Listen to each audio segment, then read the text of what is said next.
제가 지난 영상에서 뭐라고 말씀을 드렸었냐면 현재 나스닥이 좁은 상승 채널 안에서 움직이고 있는데 상승보다는 하락할 확률이 더 커 보인다. 지금 섣불리 투자하시면 손실을 입을 수 있으니 조심하시라고 말씀을 드렸었어요.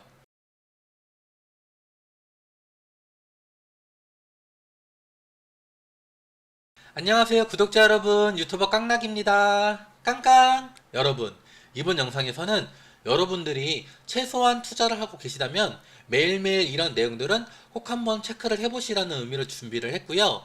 8월 셋째 주 거시경제 분석부터 시작을 해서 이번 주 주요한 일정이 무엇이 있는지 말씀을 드리고 종합 정리하는 시간까지 가져볼 거예요.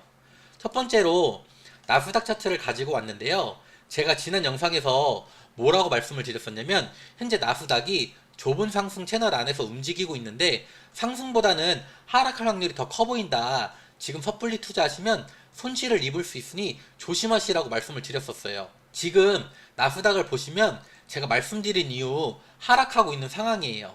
아마 제 영상을 보신 분들이라면 손실은 피해 가셨을 거라 생각해요. 저는 경제 분석도 하지만 차트 분석도 같이 하기에 앞으로도 종종 차트 분석을 통해서 상승 관점과 하락 관점을 말씀을 드릴 거예요. 지금부터 여러분들이 보셔야 하는 건 깡나기가 파란색 선으로 그려놓은 지지선 있죠? 어디까지 하락하는지 보셔야 해요. 그리고 상승 추세선을 다시 돌파하는지도 보셔야 하고, 만약에 12,200선이 깨지게 된다면 제 생각으로는 이전 저점을 갱신하러 갈 확률이 아주 높아지게 돼요. 다음으로 유가를 보시면은요, 현재 유가가 많이 내려온 상황이고, 옆에 기사도 보시면 미국에서 내년부터 최대치로 원유 생산을 하겠다라고 얘기를 한 상황이에요.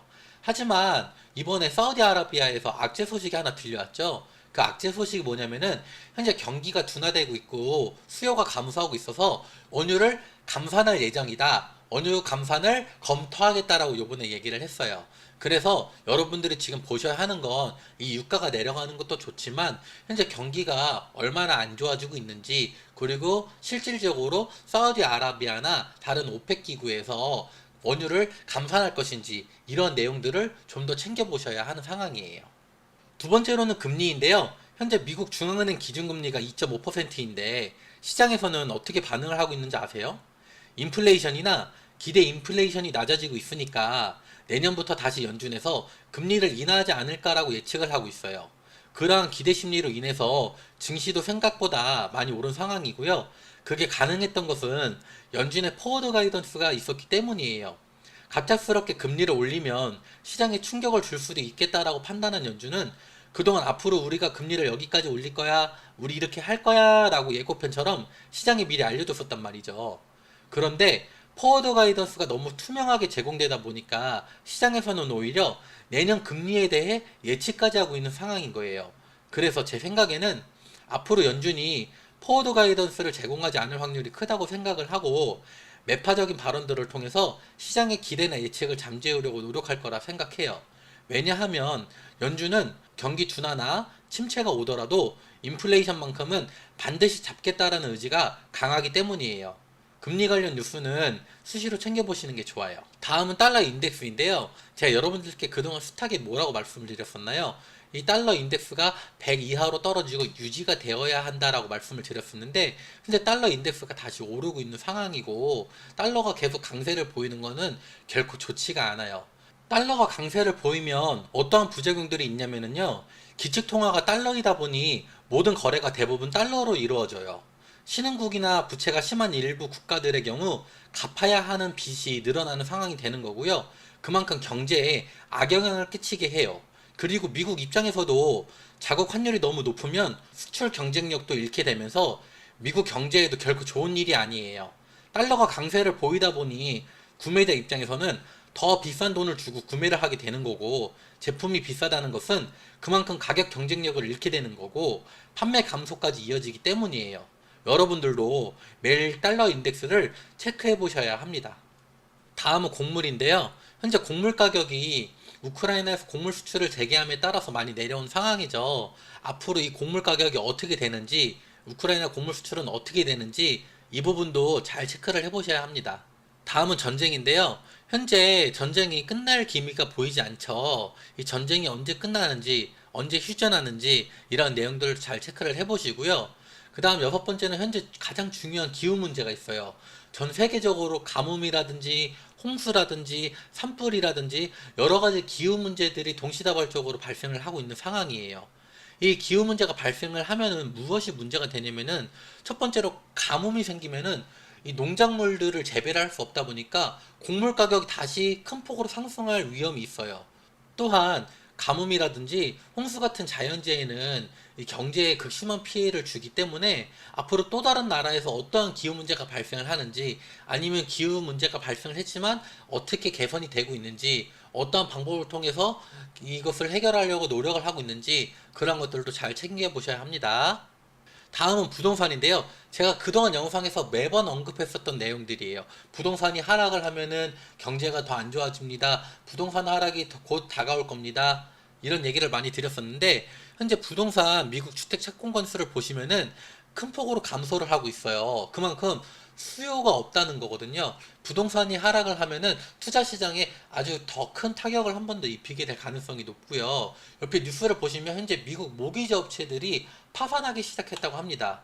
2008년 금융위기가 재현되나라고 했는데 저는 개인적으로는 2008년 금융위기만큼 재현될 것 같지는 않아요. 왜냐하면 현재 미국 은행들이 이 모기지 업체들에게 대출을 안 해주고 있기 때문이에요. 과거 전례가 있다 보니까 또다시 은행의 도산을 막기 위해서 이런 정책들을 통해서 막고 있는 상황이라서 제가 볼 때는 중소형 모기지 업체들만 좀 타격을 많이 입을 것 같고, 그런데 여기서 저희가 말씀을 드리고 싶은 것은 이 모기지 업체 파산이 중요한 게 아니라 이만큼 현재 부동산이 버블이 심하고 부동산 거품이 꺼져가고 있으니 투자 시장에서도 또다시 한번 큰 폭의 하락이 나올 가능성이 높다라는 것을 말씀을 드리고 싶은 겁니다.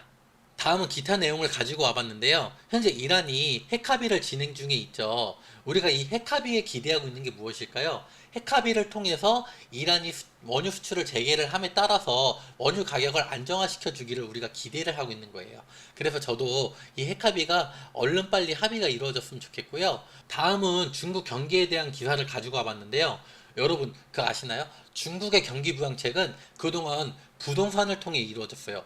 부동산 정책을 통해서 경기를 부양했었는데 현재 부동산이 다 전 세계적으로 좋지 않다 보니까 중국 경기 또한 전반적으로 좋지 않은 상황인 거예요. 그래서 여러분들이 보셔야 하는 건 중국 경기가 얼마나 안 좋아지는지 어떠한 경기 부양책을 쏟아내는지 이러한 부분들을 기사를 통해서 잘 체크를 해보셔야 합니다. 두 번째로는 이번 주 주요 일정을 갖고 왔어요. 첫 번째로 8월 23일 오늘이죠. 독일 제조업 구매관리자 지수가 있고요. 미국 신규 주택 판매가 있습니다.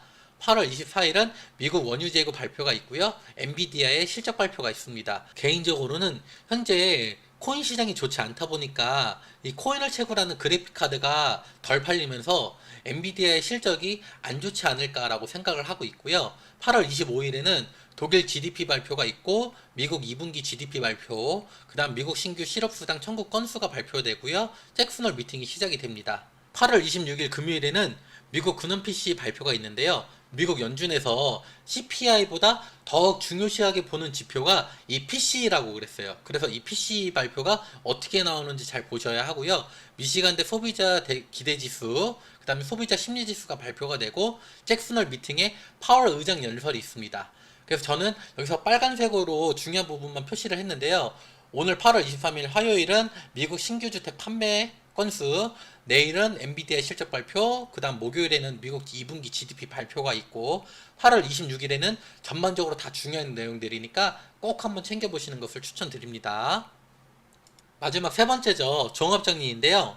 깡나기 지표를 통해서 현재 거시경제가 어느 쪽에 더 가까울지 찾아보는 것인데요. 이 내용은 지난주랑 동일합니다. 이도 아니고 저도 아니고 아직 바닥도 아니고 바닥이 아닌 것도 아니고 어중간한 사이에 있다. 이렇게 보시면 될 것 같아요. 한 줄 요약입니다. 소나기는 피해가는 것이 좋다. 다만 비가 그치면 무엇을 할지 미리 고민해보자.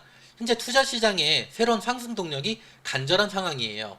지금까지는 악재가 있는 상황에서도 약간의 호재 소식을 통해서 상승해왔던 투자시장이었어요. 하지만 지금은 새로운 큰 호재가 없다면 투자시장은 다시 하락의 가능성이 매우 높은 순간이고요. 그동안 매번 언급해오던 부동산 하락에 대한 악재가 이제서야 뉴스에 본격적으로 보도되기 시작하고 있어요. 현재 상황에서 신규 투자를 추천하지는 않지만 다음 상승장을 위해서 우리는 미리 준비를 해야 합니다. 어떤 투자를 할지, 어떤 주식을 매수할지 등 나만의 포트폴리오를 만들어야 하고요. 아무리 바쁘더라도 귀찮더라도 돈을 벌기 위해서는 매일 공부를 해야 합니다. 투자라는 것은 철저한 준비를 하지 않으면 결코 우리가 원하는 결과를 얻을 수가 없어요. 본인이 생각하는 것이 맞는 것인지 스스로 의심해보고 검증해보면서 끊임없는 의문점을 품어야 합니다. 투자에 있어서 확신만큼 무서운 것이 없기 때문이죠. 분명 명심하자. 공부 가기 싫다고 바쁘다는 핑계로 멀리하지 말자. 투자도 트렌드가 있다. 투자의 흐름을 읽을 줄 알아야 하고 기회비용을 잃지 말고 다음 강세장을 준비하자입니다. 이번 영상은 여기까지 준비했고요. 다음 영상도 좋은 자료를 준비해서 찾아뵙도록 하겠습니다. 감사합니다.